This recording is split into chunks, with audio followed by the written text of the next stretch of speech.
You will hear a number of different recordings, and you will have to answer questions on what you hear.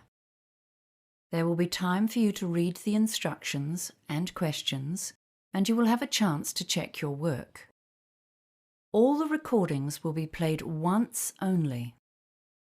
The test is in 4 sections. At the end of the test, you will be given 10 minutes to transfer your answers to an answer sheet. Now turn to Section 1. Section 1. You will hear a conversation between a bank clerk called Jeanette and a man who is asking for information on investing money. First, you have some time to look at questions 1 to 4.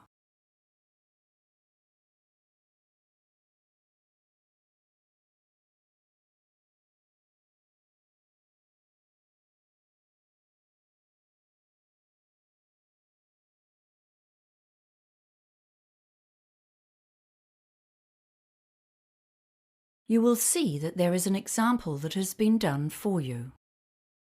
On this occasion only, the conversation relating to this example will be played first. This is Citibank. You're speaking with Jeanette. How may I help you today? Hi. I'd like to ask a few questions about a term deposit. Certainly. Do you currently have any investments with us? The man is asking about term deposits. So term deposits has been written in the space. Now we shall begin. You should answer the questions as you listen, because you will not hear the recording a second time. Listen carefully and answer questions 1 to 4. This is Citibank. You're speaking with Jeanette. How may I help you today? Hi. I'd like to ask a few questions about a term deposit. Certainly. Do you currently have any investments with us? Yes, I do, but my term deposit is due to mature soon, and I've come to find out my options for renewing and extending it. I'm considering a range of different investments, to be honest, but I wanted to begin with the simplest option. Okay, sir. Well, before we begin, I just need to verify your ID. Can I have your name, please? David Marshall. That's M for mother. ARSHALL. Thank you, David. Now, I just need to ask you a couple of security questions. What's your mobile phone number? 023-561055. And your date of birth, please? 18th of February, 1968. Right. So I've got your account information in front of me. You've currently got $18,000 on a term of 180 days. That's at a rate of 3.45% per year or per annum. Okay, so what are my options? Can we start by looking at 1 and 2 year terms? We can do that. Let's see. Right. If we put it on a 1-year term, we can offer you a yearly return of 3.65%. And for 2 years, it's 3.7%. Oh no, hang on. Sorry, we have a special deal on that term right now at 3.85%. Okay. So what does that mean in dollars? Just one moment and I'll bring it up. Okay, so the total interest earned would be $657 for 1 year, and I'm just bringing up the 2-year figure for you.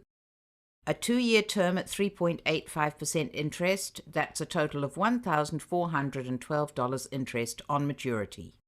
Right. That's about a $700 difference. Yes, a bit more actually. Okay. Oh, a friend of mine told me he gets his term deposit interest paid into his account every month. Do you have a monthly interest option? Yes, actually. We do offer that on term deposits, but only on investments of $20,000 or more. Before you hear the rest of the conversation, you have some time to look at questions 5 to 10.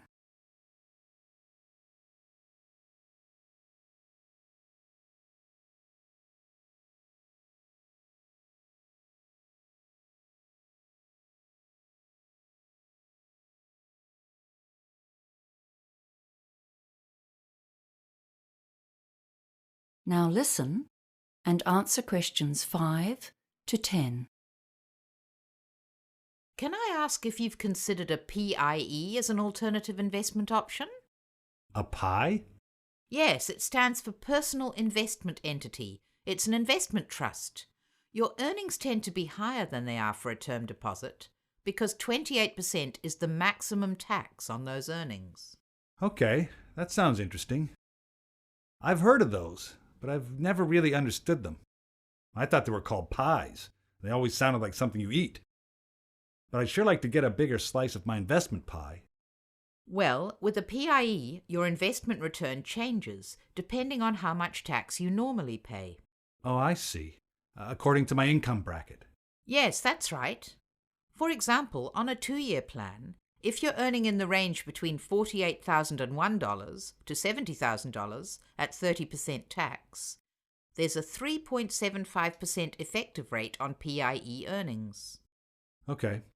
I'm actually on a 33% tax rate. Well, that's an even better return.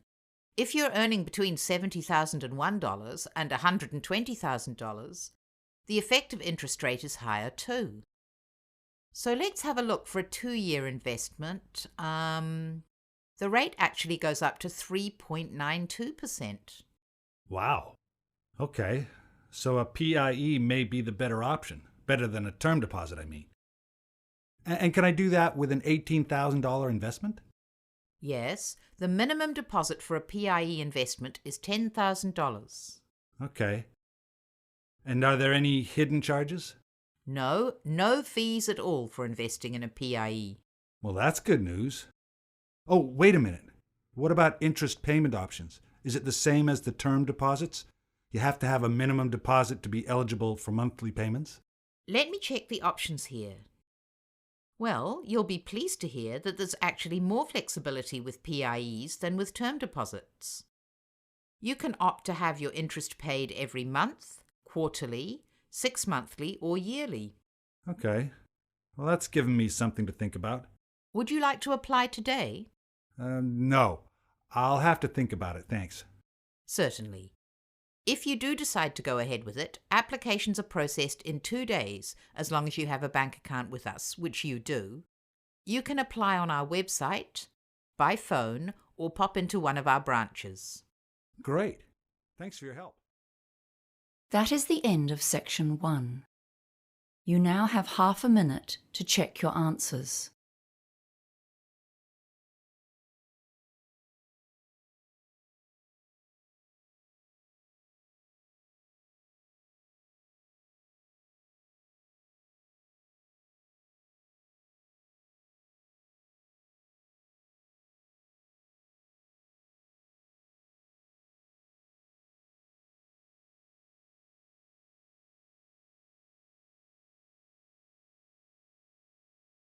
Now turn to section 2.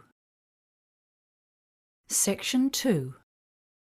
You will hear a woman introducing the Lunar Realm amusement park. First, you have some time to look at questions 11 to 15.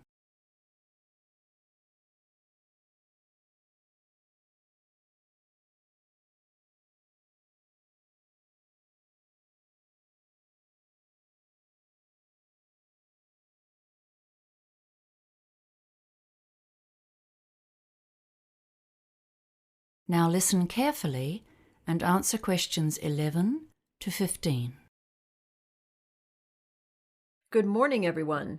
We're very pleased to have you here at Lunar Realm for our September Celebration Day. We have many smaller celebrations throughout the year for different events. I think it was 5 at last count. But the September celebration is a special day to honor the park's development, from tiny beginnings to the huge enterprise it is today. It's our most significant annual event. Come into the visitor center now. Over here, you can see a picture of the original park when it was under construction. The land was donated to the city in 1955 by the then mayor, Matthew Hardacre. But the park itself wasn't developed until 1979, and you'll notice it wasn't very big at that time. Then there was a huge growth in the 1990s, and we're still growing today. In the beginning, there were only a few small rides in the park. There were lots of other attractions in those days, including an adventure playground for younger kids. The kids loved the petting zoo with its farm animals, and in fact, that's the only attraction to have survived until now. We've still kept 2 of the original rides as an exhibit, but they're not in working order anymore. We're now one of the biggest amusement parks in the country. We've got an amazing range of amusement rides here, 43 in total this year. I think we're most famous for our roller coasters, aren't we? I guess you'll all have heard about the Hurricane. That's our oldest and most famous one. Some of our visitors think it's not fast enough to be truly exciting, but we love it because it's the highest wooden roller coaster in the country. Then we have the Bobcat. That one's a bit gentler for our younger visitors. And for the truly adventurous, the Scream Machine hurls you upside down and backwards at huge speeds. It's too much for me. It's important to remember that all of our rides have age guidelines, and to help you, there's a color system. If the sign for a ride is yellow, it means it's suitable for all ages, although we do recommend that parents or older siblings go with very young children. Blue means that children younger than 14 can ride only if an adult accompanies them. And black, well, this means that you must be at least 110 centimeters tall to ride, regardless of age. We should say that no rides are really suitable for children younger than 18 months, but we do have a special section for parents with babies. Before you hear the rest of the talk, you have some time to look at questions 16 to 20.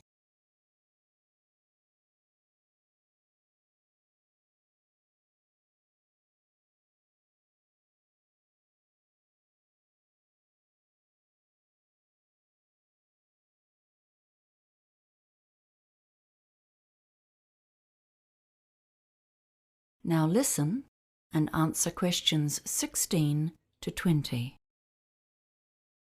Now I'll tell you about the many options for food around the park. You can get a range of different cuisines, Italian, Chinese, and so on. All of that's in the food court in the center of the park. But there are lots of other places as well. If you want hamburgers, sandwiches, that sort of thing, you can find food stands everywhere. We pride ourselves on the quality of our food, and all of our vendors use fresh, healthy ingredients from local farms. Don't forget the special events we've planned for the anniversary celebration. There are 2 main events today, and they're both free. The first is the afternoon parade. It kicks off at noon, so arrive a bit early if you want a good view.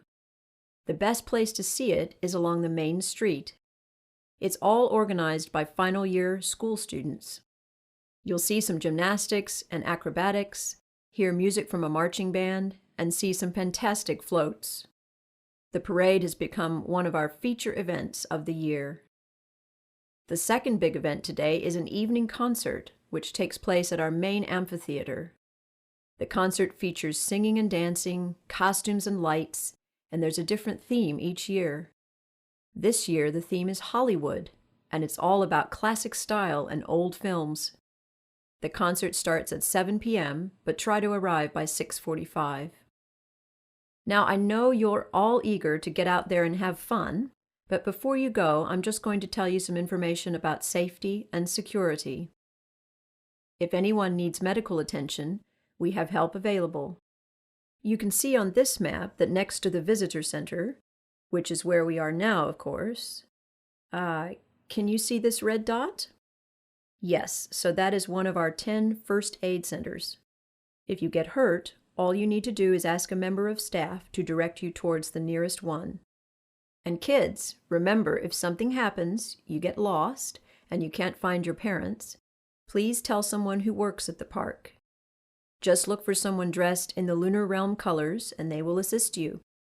And for anyone who has a problem of any sort, you can come and talk to a member of our security team at any one of the many guard stations. Those are the blue dots here on the map. Don't forget to take a copy of the map. That is the end of section 2. You now have half a minute to check your answers.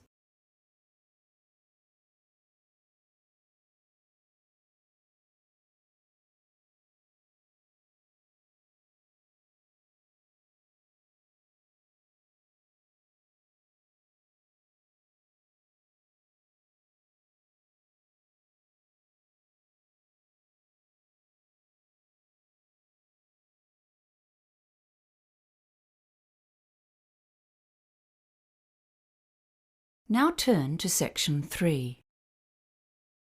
Section 3. You will hear a conversation between a peer tutor and an engineering student who needs help with a project. First, you have some time to look at questions 21 to 24.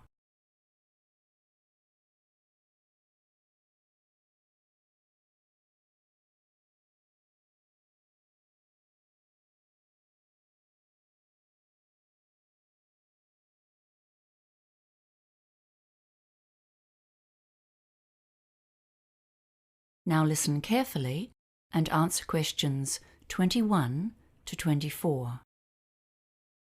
Hi, John. Thanks for seeing me today. I'm really struggling with my project. I have to come up with a design for a water treatment system, and I'm really not sure what I'm expected to do. Well, as peer tutors, we've been taught to follow a process in these tutorials, okay? The first step is to look closely at the task instructions. That sounds good. I'm also... well, we've been told to do some research, but I don't know where to start. It's always hard to start with. We've got about 45 minutes today. That should give us some time to go over it. Have you done much research before? No.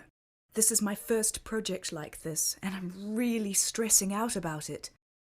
I went to a seminar about research at the start of the year, but I've forgotten most of it. Well, that's fine, because the next step in our tutorial will be to consider some common research strategies that you can use to get started. With engineering, a lot of the projects you do are practical, so you can think about how you can access other people's write-ups of similar projects. Yes, that sounds useful. How do I find those? Well, there's always the online databases, but you need to know what search terms to use. So, can you think of any useful terms? Cameroon, I guess? And maybe grey water? Yes, good. But those might not give you many hits. What about the type of research? I've always found it helpful to search for case studies, you know? There's probably a whole lot of those on systems set up for other villages in developing countries that you could look at. I've got a couple here actually. They're on different topics, but we can look at the structure and develop some useful ways to focus your research. Is there anything else you'd like to look at today? I can't think of anything right now. That all sounds good. Great. Then the next step is to come up with an action plan. How long have you got? To finish the project? 4 weeks, I think. It's due on the 6th. Before you hear the rest of the conversation, you have some time to look at questions 25 to 30.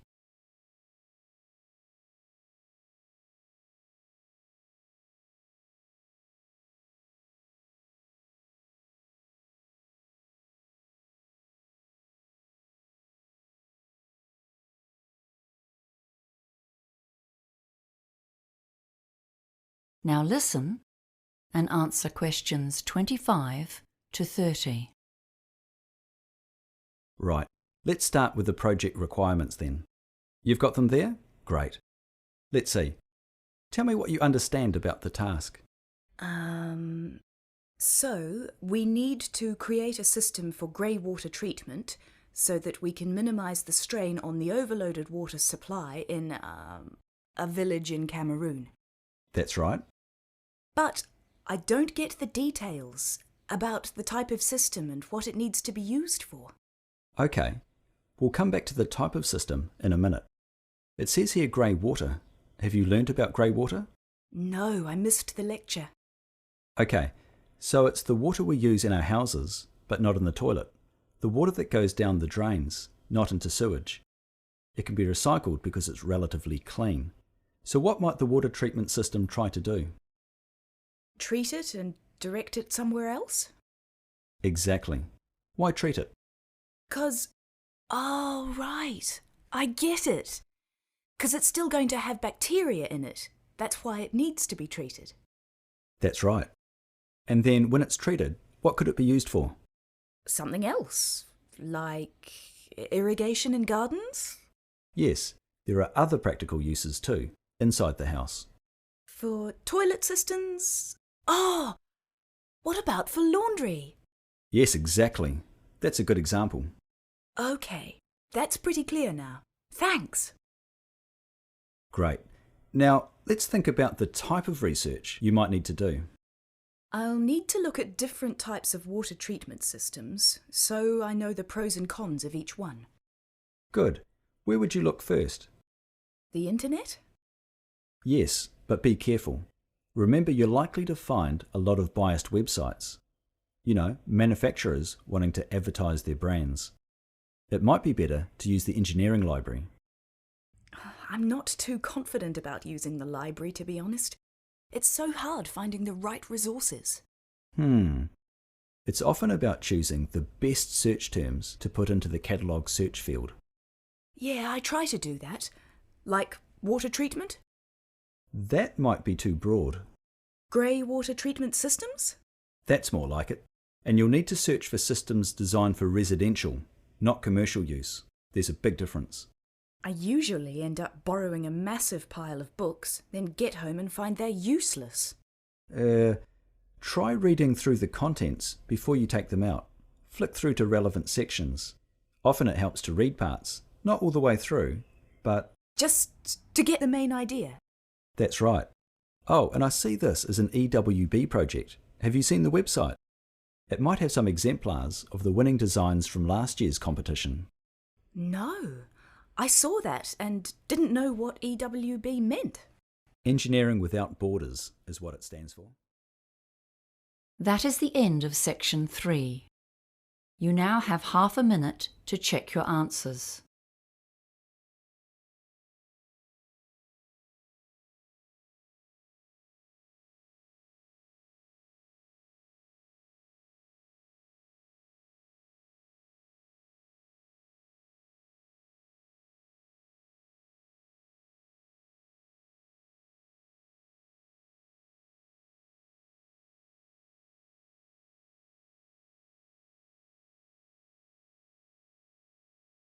Now turn to section 4.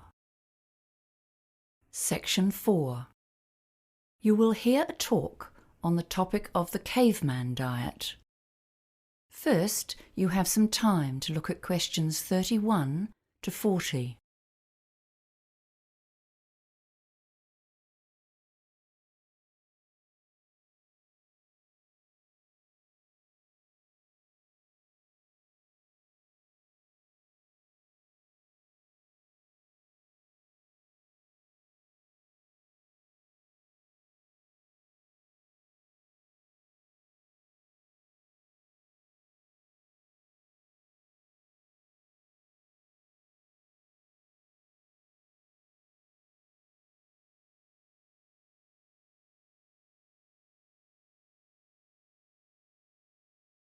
Now listen carefully and answer questions 31 to 40.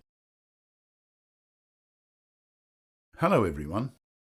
Do you use the internet? If I asked you what is the single most common topic for advertisements on the net, I suspect ads for weight loss would win hands down. After all, dieting is one of our current obsessions. We've all heard of the Atkins diet, the macrobiotic plan, the South Beach diet, the raw food eating plan. All of these fad diets and many more promise that you will lose kilos and live a healthy life if you just follow their plan. Today we're going to discuss one of the most well-known Western diet trends, the paleo or caveman diet. Firstly, what is this diet and where did it come from? Proponents of this diet argue that we need to return to basics, that is, to what our forebears ate many years ago. They say that our bodies are not well suited to digest complex carbohydrates such as grains and legumes. We should be eating a hunter-gatherer diet, rich in lean meat, fish, nuts and berries, and without wheat, oats or other grains that came into our diet after the invention of agriculture. Sounds logical, doesn't it? But let's look a little closer. The first question to ask about the caveman diet is, What did our ancestors actually eat? One way to discover this is to study the diets of existing hunter-gatherer tribes. Although these groups do tend to regard meat as the best source of food, they often have difficulty in finding it. In Africa, for example, over 50% of the time, the Bushmen tribes come home empty-handed from their hunting expeditions, despite being very skillful with equipment such as bows and arrows. So what do they eat when they can't get meat? Well, the wives come to the fore then, foraging for and cooking local plants. Most of the groups eat a lot of plants. These range through a huge variety of local species, including nuts, plantains and yams, and evidence suggests that this was true of our ancient ancestors as well. Researchers suggest that these people would eat more meat if they could get it, but in fact only approximately a third of their calories comes from this protein and fat-rich source. Research shows that when these groups first come into contact with a Western diet, their health suffers. Once they're exposed to our diet of refined carbohydrates and sugars, they quickly develop our lifestyle-related diseases. However, that does not mean that the human digestive system is suited to digesting only a few sources of food, nor that it cannot change to accommodate different food sources. In fact, the evidence would suggest exactly the opposite. As a species, we are able to make significant modifications to our digestive systems according to what foods are available in our local environment. Examples abound, and our ability to digest lactose is a good one. Lactose is a sugar that is found in milk, and it is digested in the human gut by the enzyme lactase. In communities in Europe, the Middle East, and Africa that traditionally herd cattle and drink cow's milk, this enzyme is present and people can digest milk products. However, in places such as China and Thailand, which do not have this style of farming, the enzyme is lacking, and most people have lactose intolerance. Another example is the ability to digest the sugars from starchy foods. Communities that eat a lot of these foods have saliva that breaks down starchy foods before they reach the gut, whereas other groups have more difficulty in getting nutrition from high-starch sources. In fact, if you look at indigenous cultures around the world, there is a huge variety of successful diets. The Inuit get nearly all of their energy from high-fat sources, such as seal meat. The Jains in India have religious beliefs which prohibit eating any living thing, including eggs, but which do, however, allow for the consumption of milk products. Other groups eat mostly fish or have an insect-based diet, depending on locally available sources of protein. So the idea that our caveman ancestors ate one homogeneous diet and that if we follow this we can all be healthy would seem to be an oversimplification. Diets are the result of complex cultural dietary practices. People can and will eat just about anything. So, if we can eat a variety of diets, is there anything actually wrong with following the caveman diet? Well, firstly, on a practical level, it's an expensive way to get your daily calories. Few of us can afford to satisfy all of our energy requirements on a diet which depends on lean wild meat and nut oils. A few carbohydrates provide a cheap, filling and substantial energy boost for most of us.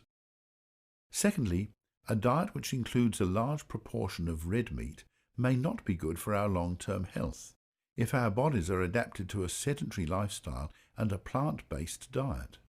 We simply get less exercise than our ancestors did, and so we are more prone to some illnesses than they were. Finally, if we all start to eat a wild meat-based diet, this will have negative implications for the environment, because it's not a sustainable way to feed a lot of people. That is the end of section 4. You now have half a minute to check your answers.